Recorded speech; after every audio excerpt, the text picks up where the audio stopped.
10 years ago, parang napansin ko, parang yung goals pa din. Alam mo yun, parang 10 taon. Kasi di naman ako, hindi naman ako tatamad-tamad na employee. I've been a rank and file up to managerial position na pasok ko yan. Lahat ng position sa pagiging employee. So I've been employed for 10 years, kaya lang napansin ko, parang 10 taon na akong employee, pero parang hindi ko pa rin naabot yung goals ko. Hindi ko naman sinisiraan yung employment kasi napakarami kong natutunan being an employee. Okay? That's why napunta ako dito sa Manulife, Fast Forward 2020. So, i-share ko sa inyo, ano ba yung nagtulak sa akin to become an employee, to become a Manulife entrepreneur.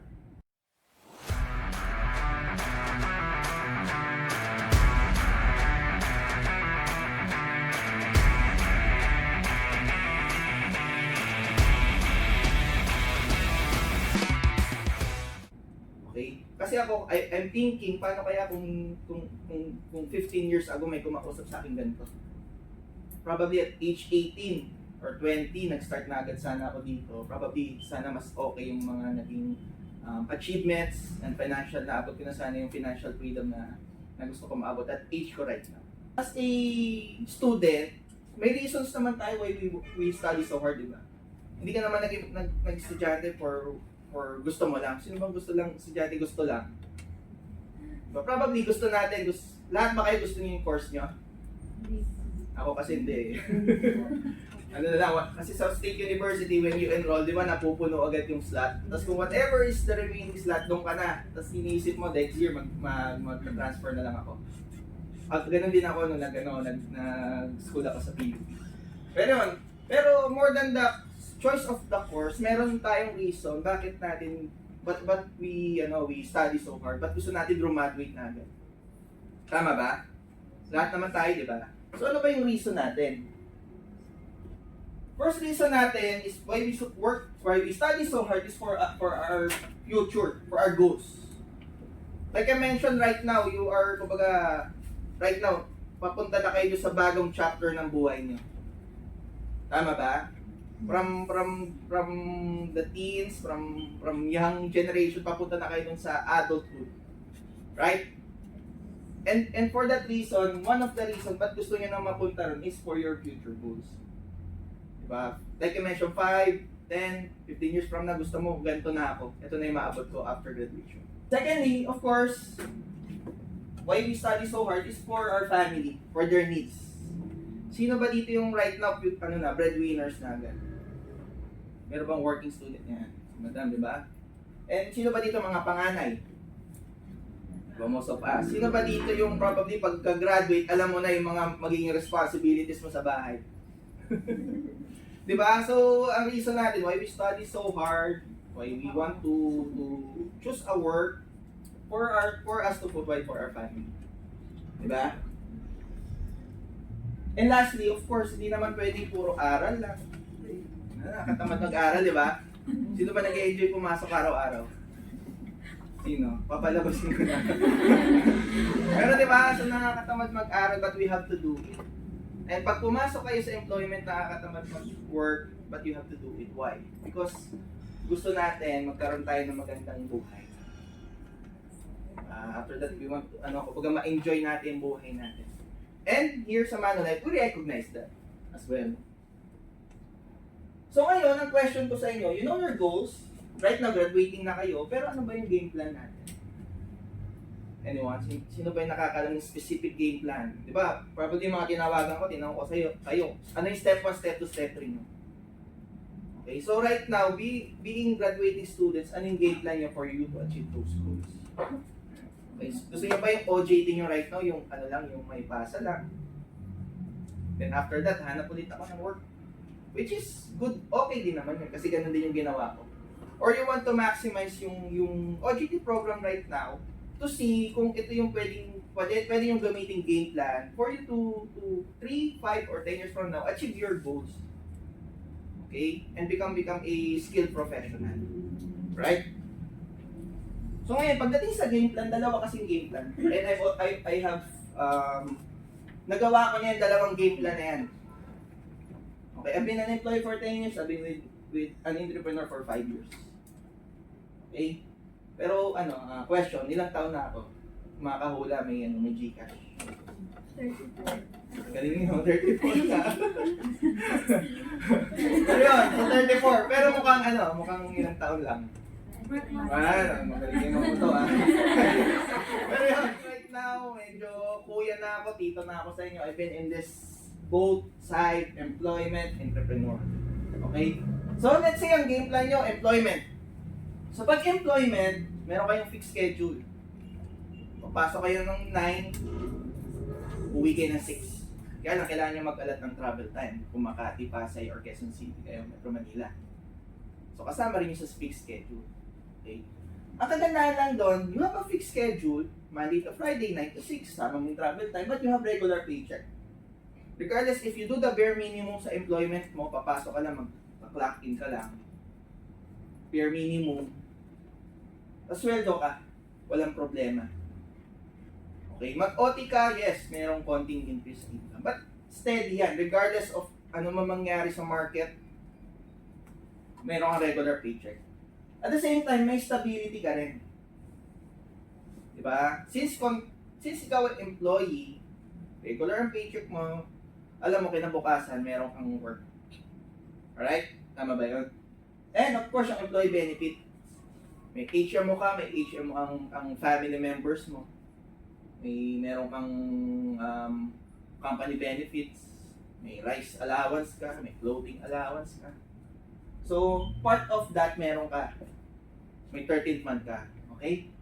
Then, yung next game plan natin is for you right away maging entrepreneur agad or pumasok agad sa business. Lahat naman dito related sa business courses, right?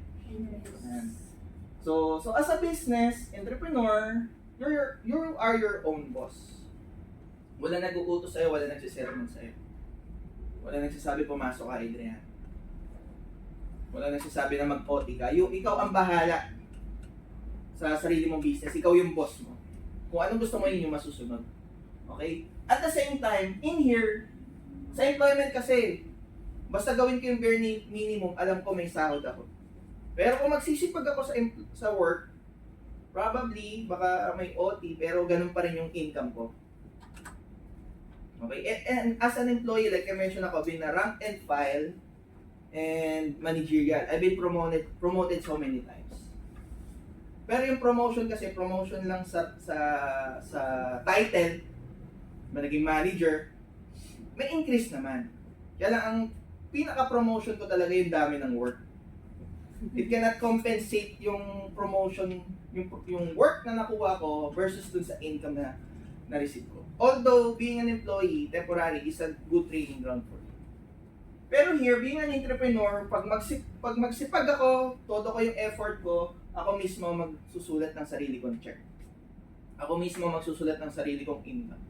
Depende sa effort at skill na gagawin ko. Kaya it be said that pag business, high profit potential. At the same time, flexible schedule. Okay?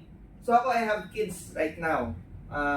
Nung employee ako, aalis ako ng office, papunta akong office, tulog yung anak ko, umuwi na ako ng bahay, tulog na.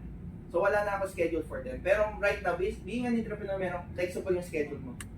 Right now, at the middle of the day, pwede kong itigil yung ginagawa ko para mamasyal kami ng mga anak. Wala na akong weekends. Di ba pag Saturday, Sunday, maraming tao sa mall? Hindi kami nagpupunta sa mall ng Saturday, Sunday. Gusto namin, solo namin yung mall. Monday, Tuesday, kalagitnaan ng kami nagmo-mall kasi ayaw namin sumabay. Kasi hawak ko yung oras ko. Flexible yung schedule. So ito yung magiging program ng OJT nyo. Ang tawag dito is yung Manulife Business Internship. Okay, so ito na yung magiging makikita nyo paano ba siya nag-work, ano bang gagawin namin dito. Okay, but let me introduce muna yung company na inyong papasukan. Okay, so anyone here heard Manulife? Yung sa mga tinawagan ko, sinerch yung ba nung after ko mag-call?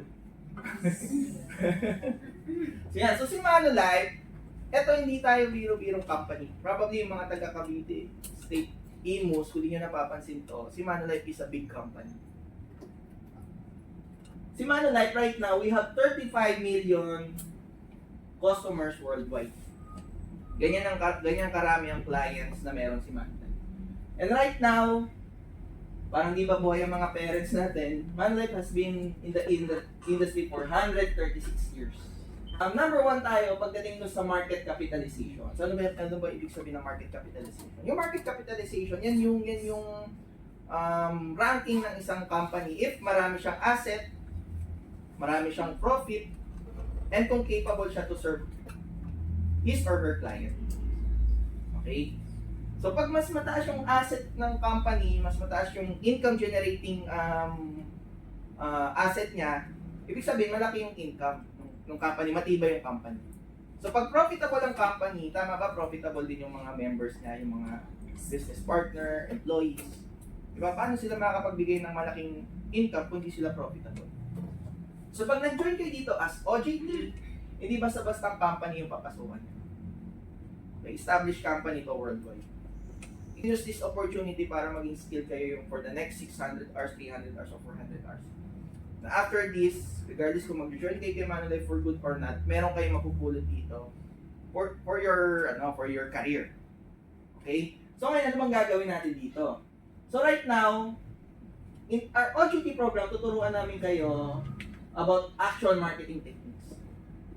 Okay, ano ibig sabihin nun? Yung mga in-apply, yung mga natutunan nyo by the book, ituturo namin sa inyo kung paano siya i-apply in real life. Okay? And may mga ituturo din kami sa inyo technique na kami mismo ginagamit namin para maging profitable professionals. So okay ba sa inyo yun? Okay. At the same time, tuturo din namin sa inyo paano ba yung proven selling skills. Ako kasi naniniwala, regardless kung business owner ka or employee ka, kailangan marunong ka magbenta. So paano yun? Let's say pag business owner kasi madali lang i-justify na dapat marunong ka magbenta, tama? Kasi pag walang benta, walang kita. Pero pag employee, paano mo ma-justify na dapat marunong ka sa selling skills? Pag kayo pumasok sa employment, kailangan marunong kayong ibenta yung sarili. Kailangan mako-convince mo yung boss mo, yung mga managers mo, on how to sell yourself na, hey, I'm qualified to be promoted. I'm qualified for an increase. Okay? Mapapansin niya sa employment. Yung mga magiging boss nyo, kung technical skills lang, walang diferensya sa inyo. Pero sila, ang only difference kaya sila boss because they can communicate, they can sell themselves. Okay? So dito, regardless of you going to entrepreneurship or employment, yung mga tuturo namin sa yung selling skill, you can use that anywhere. Kahit bebenta, kahit convince mo yung magiging kids yung matulog na maaga, parehas lang na concept yan. Okay? At the same time, of course, employment or entrepreneur, tuturo namin sa inyo paano ba yung mga after-sales service. Okay, para pag nag-empleyado na kayo or nag-business kayo, alam nyo kung paano yung gagawin. And of course, enhanced customer service skills. Tuturo din namin sa inyo yan. Yung real-life application yan. At the same time, yan, number 5, explore career growth opportunities. Sino ba dito yung gusto 10 taon na hindi pa napopromote? 5 taon na hindi pa napopromote. Sino ba dito yung less than a year ma-promote ka na? Wala? Walang may gusto. Ayaw nyo? Di ba dito, i-explore natin during your OJT programs, ano ba yung career path ko dito, Adrian? Kasi I started OJT, ano yung promotion ko? After ilang years, ano yung mga, meron kang clear picture what you have to do in order for you to grow here. Marami nagsumagot sa akin kanina nung tumawag ako, sabi, career growth over income. Pero ano ba talaga, career growth over income? Pero yun, dito makikita nyo yung clear picture. Paano ba ako mag-grow here? Ano yung kailangan kong gawin? Ano yung step by step? Okay, meron tayong ganong klaseng program. Meron tayong quarterly meeting to check, are you ready for the next step? Mamaya makikita natin yan. Build your own business. Like I mentioned, kung may kumausap sa akin nung ako 18, or kaka-18 ko lang, papasok ako sa college, baka di na ako nag-college, nag-join na agad ako dito. Kasi I've been in this industry for 5 years pa lang. Pero grabe na yung mga success and financial freedom na na-achieve ko here.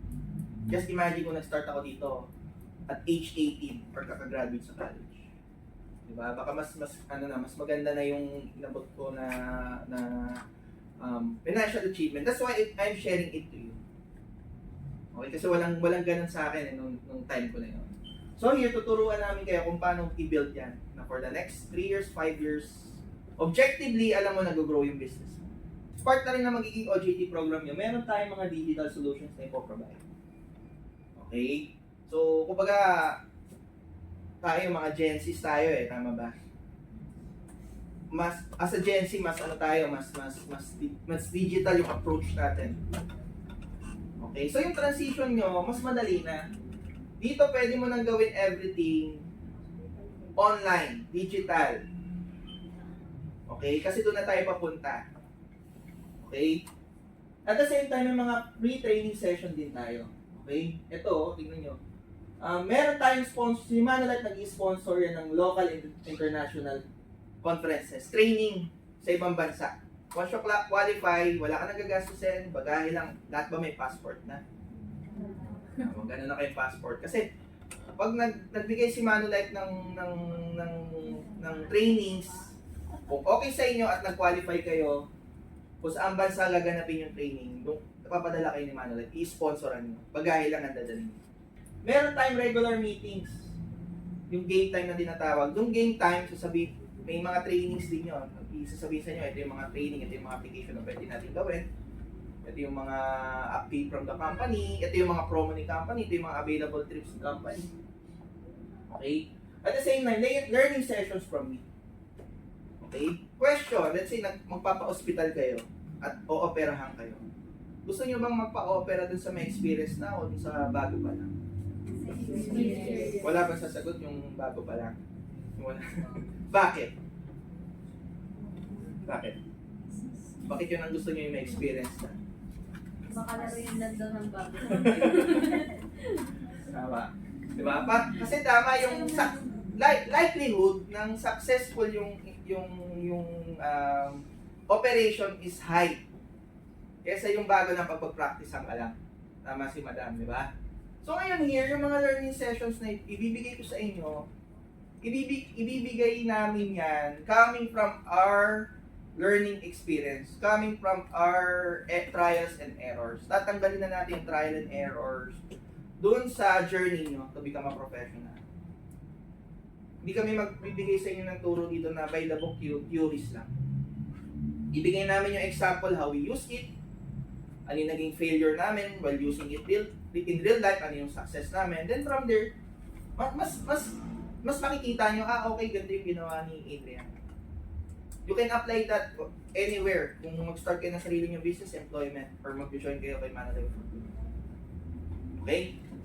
Yan. And kanina yan, nakita niyo ba yung video? Baka nagtataka kayo, ano pinapanood sa akin ni Adrian? Yes? Nagtataka ba kayo? Yung may international trips kanina? Tataka kayo, no? Ano ba yan? So dito kasi, meron tayong international conferences every year. Okay? So mamaya i-discuss ko yan in details. Sino bang gusto mag out of the country? Yan. So pwede nyo na ilista ano ba yung top 1 country na pupuntaan nyo. Baka nandun sa list nyo. Okay. So now how does it work? Paano ba? Ano bang gagawin natin? Ano bang gagawin namin, Adrian? So tama lahat tayo business course. Okay. So dito, yung like I mentioned, yung pinag-aralan nyo sa business course, i-apply natin yan dito sa OJT program nyo. Yung tinatawag, kasi meron tayong M3 na business model. Doon muna tayo sa isang M. Which is yung meet. When we say meet, yan ay tayo ay magma-market and sell. Kung ano yung natutunan nyo right now sa school, dadagdagan pa namin, i-apply na natin in real life. Para after your OJT, prepared na kayo. 80% prepared na kayo. Okay? Ang kagandahan nito, you learn and you earn. Okay? You learn and you earn. Kasi, when we do this, at in-apply nyo, meron na agad kayong mga earnings here. Okay? So, yung commission, renewal commission, and bonuses and incentives. Okay, yan ituturo namin sa inyo yan nang naka-classroom tayo, magro-role